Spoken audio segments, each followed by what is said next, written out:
الحمد للہ رب العالمین والصلاة والسلام علی سید الانبیاء والمرسلین اما بعد فاعوذ باللہ من الشیطان الرجیم بسم اللہ الرحمن الرحیم السلام علیکم ورحمۃ اللہ تعالی وبرکاتہ۔ اس وقت میں اپنے سنی مسلمان بھائیوں سے مخاطب ہوں۔ اب بارہا میں کہہ چکا ہوں کہ میں سوشل میڈیا کو پسند نہیں کرتا، نہ میں اس میں شامل ہوں کہیں، کیونکہ سوشل میڈیا پر جو خبریں چلتی ہیں نا وہ بڑی مسالے دار ہوتی ہیں، وہ پتہ نہیں کتنے جھوٹ اور سچ مکس ہو کے وہ جب جاتی ہے تو کئیوں کے لیے پریشانیوں کا باعث بن جاتی ہے۔ تو میں اپنا یہ اخلاقی فرض سمجھتے ہوئے اور اپنا ایمانی تقاضا سمجھتے ہوئے کچھ وضاحتیں آپ کے سامنے پیش کرتا ہوں۔ نہ مجھے کسی نے کہا ہے، نہ مجھے کسی نے کوئی پریشر کیا ہے، یہ میرا اپنا ذاتی فیصلہ ہے۔ سب سے پہلی بات تو یہ مشہور ہوئی کہ جناب اویس قادری نے اپنی بیٹے اور بیٹی کا نکاح جو ہے محرم میں کیا، جو کہ جھوٹ ہے، سراسر جھوٹ ہے۔ یعنی کہ پھر میری بچی کے بارے میں بھی کچھ لوگوں نے جو ہے وہ، خیر ان سے تو میری گفتگو ہی نہیں، ان کے لیے تو میرے علماء کافی ہیں انشاءاللہ، اللہ انہیں سلامت رکھے۔ تو یہ بات مشہور کی گئی، حالانکہ یہ جھوٹ ہے۔ میرے کسی بیٹے یا کسی بیٹی کا نکاح محرم میں نہیں ہوا، اور دنیا نے دیکھا ہے الحمدللہ 11 مارچ شب معراج میرے بیٹے کا نکاح ہوا اور ہزاروں لوگوں نے شرکت کی، اس میں سب جانا۔ اس طرح میری بیٹی کا نکاح ذوالحجہ کے مہینے میں ہوا ہے، 8 اگست کو، ذوالحجہ کا مہینہ تھا، اور اس کی تو ابھی تاحال رخصتی بھی نہیں ہوئی بھائی، اس کو بھی وقت ہے، دیر ہے اس کو۔ تو یہ کچھ وضاحتیں تھیں جو میں نے کر دی۔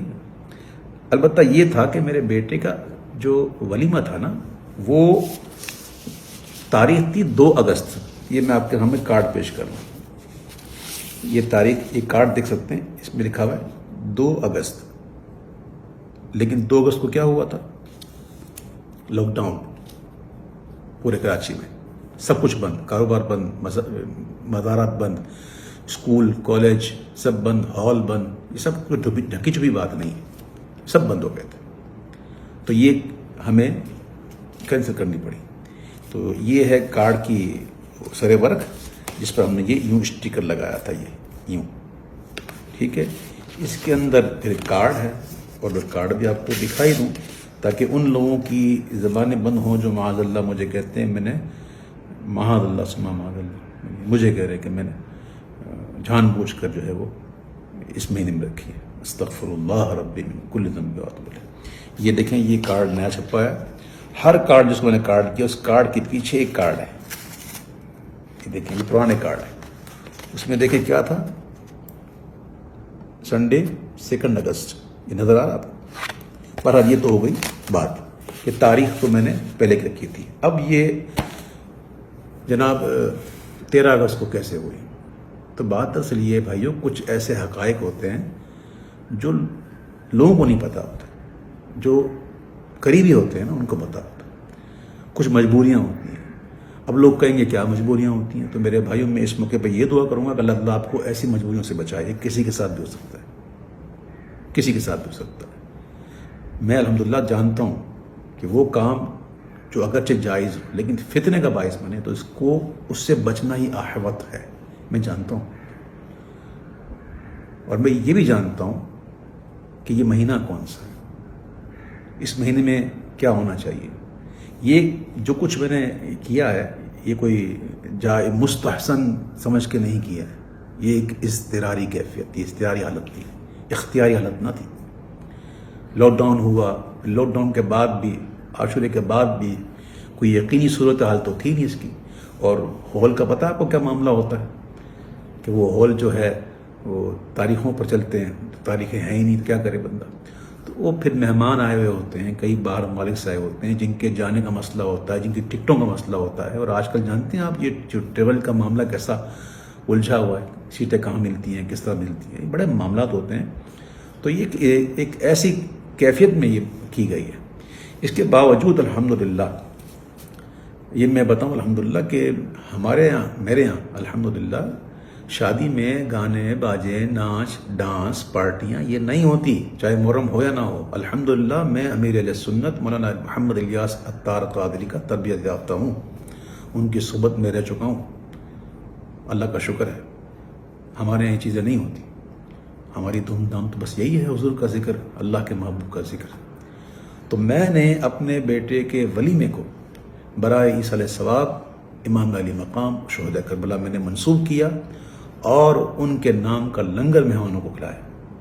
اب ذرا یہ بھی دیکھ لیں کہ جو تقریب میں ولیمہ تھی وہ کیسی تھی، جس کے گواہ کراچی کے مستند بڑے بڑے مفتیان کرام، بڑے بڑے علماء کرام، بڑے بڑے سرا حضرات اور دیگر مسلمان موجود تھے جو اس بات کی گواہی دیتے ہیں، اور گواہی دی ہے انہوں نے کہ ایسا ولیمہ ہم نے کبھی زندگی میں نہیں دیکھا کہ جس میں ایسی نعتیں پڑھی جائیں، ایسے مناقب پڑھے جائیں امام علی مقام کے۔ مغرب کی نماز با جماعت ادا کی گئی اور پھر 1 گھنٹہ پورا الحمدللہ 1 گھنٹہ سوا گھنٹہ ہم نے عشاء کا وقت شروع ہونے سے پہلے تک ہم نے یہ سلسلہ رکھا، سلام پڑھے گئے، مناقب پڑھے گئے، دعائیں کی گئیں، اور پھر عشاء کی نماز با جماعت ادا کی گئی شریعت کے مطابق، اور پھر تمام مہمانوں کو جو ہے وہ لنگر حسینی کھلایا گیا۔ اور ایک اور بات بتا دوں کہ اس محفل میں میرے بیٹے کا سہرا بھی نہیں پڑھا گیا۔ بہرحال جو میری ایک وضاحت تھی جو میں سمجھتا ہوں انشاءاللہ آپ لوگ ضرور سمجھیں گے، اور مسلمان کو آپس میں محبت کرنا چاہیے۔ اس کے علاوہ سوشل میڈیا پر کچھ چاہنے والوں نے میری حمایت میں جو ہے وہ بڑے بڑے دلائل پیش کر دیے، یہ کر دیے، وہ کر دیے۔ تو بھائی میں یہاں جائز ناجائز کی تو بات کرنا ہی نہیں بیٹھا، نہ مجھے اس میں الجھنا ہے۔ بس میں یہ سمجھتا ہوں کہ ماہ محرم میں یہ ایسی تقریب جو ہیں شادیوں کی یہ مناسب ہی نہیں، لیکن کچھ مجبوریاں انسان کی ہو جاتی ہیں۔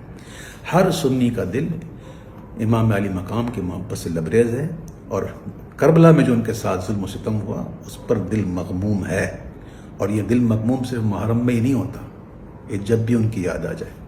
کیا آپ نے نہیں دیکھی کبھی محفل میں میں منقب پڑھتے پڑھتے کیا مجھ پر دقت نہیں ہوتی؟ وہ کون سا محرم ہوتا ہے؟ تو بہرحال الحمدللہ اللہ کا شکر ہے کہ ہمارے دل میں ان کی محبت ہے۔ سید اعلیٰ حضرت کہتے ہیں کہ جس کے دل میں غم نہ ہونا ان کا، تو اس کو یہ غم ہونا چاہیے کہ غم ہے کیوں نہیں۔ تو اللہ کا شکر ہے کہ ہم اس ماحول میں پلے بڑے ہیں جہاں الحمدللہ اہل بیت کی محبت لائی جاتی ہے۔ تو میں عرض کر رہا تھا کہ میرے کئی سنی بھائیوں نے جو ہے ماشاءاللہ محبت میں آ کر بڑی معاملات کیے، تو میں ان سے ہاتھ جوڑ کر عرض کرتا ہوں کہ برائے مدینہ کسی قسم کی اس قسم کی کوئی تقریر یا کوئی آپ نہ کریں، آپ کی بڑی مہربانی۔ میں سادات کا ایک ادنا غلام ہوں، میں ان کے در کا ادنا فقیر ہوں، میری اپنی کوئی عزت نہیں، میں ایک ذلیل انسان ہوں، میری جتنی عزتیں ہیں سب ان کے نالین کے صدقے میں، حضور کے نالین کے صدقے میں۔ تو سادات کرام یقیناً اس قسم کی جو بناوٹی خبریں سن کر ان کے دل پر تو ناگوار گزرا ہوگا، اور انہوں نے جذبات میں آ کر باتیں بھی کی ہوں گی، ان کا قصور بھی نہیں ہے اس میں۔ اب میں نے حقیقت واضح کر دی، اور امید ہے انشاءاللہ یہ سادات جن گھرانے کے وارث ہیں نا، جن گھرانے کے یہ منسوب ہیں، ان کی تو گھرانے کی شان ہی درگزر کرنا ہے، تو یہ اپنے اس فقیر کو انشاءاللہ ضرور درگزر کریں گے۔ میری وجہ سے آپ کی دل آزاری ہوئی یا کسی کی بھی آزاری ہوئی تو میں ہاتھ جوڑ کے آپ سے معافی چاہتا ہوں، مجھے معاف کیجیے گا۔ میرا حال اور میرا مستقبل جو ہے، میرا جو ماضی ہے وہ آپ جانتے ہیں کہ میں کس ماحول کا پلا بڑا ہوں، الحمدللہ رب العالمین۔ تو یہ کچھ گزارشات تھیں، جو معاملات تھے، میں نے یہ عرض کر دیا۔ اور ایک اور بات کرنی تھی کہ چونکہ یہ ایک مجبوری کے تحت کیا گیا، تو کوئی اس کو دلیل نہ بنائے، یاد رکھیے گا، اور اس کو دلیل بنا کر کے جناب ہم بھی کریں گے، نہ، یہ کوئی روایت بنانے کی چیز تھوڑی ہے۔ اللہ نہ کرے آپ کے ساتھ کوئی ایسا مسئلہ ہو، کوئی مجبوری ہو، بھائی یہ تو میں نے کہتا ہوں یہ بالکل مناسب ہی نہیں ہے ان دنوں میں، تو آپ کبھی بھی اس کی پیروی مت کیجیے گا۔ اور حضور وہ امام علی ہم ہونا چاہیے، لیکن ایسا کہ اسے سوگ نہ ہو، سوگ ہمارے یہاں جائز نہیں ہے۔ میں پھر ایک بار پھر اپنے تمام ان لوگوں سے کہ جو دن کے دل جو ہے وہ دل آزاری ہو جن کی، میں ان سے ایک بار پھر معذرت طلب کرتا ہوں، اور آخر میں یہ دعا کرتا ہوں کہ اللہ تعالیٰ ہمیں سرکار دو عالم صلی اللہ علیہ وسلم کی محبت میں، حب صحابہ میں اور حب اہل بیت رضوان اللہ تعالیٰ علیہم میں ہمیں جینا نصیب فرمائے، اور انہیں کی محبت میں موت نصیب فرمائے۔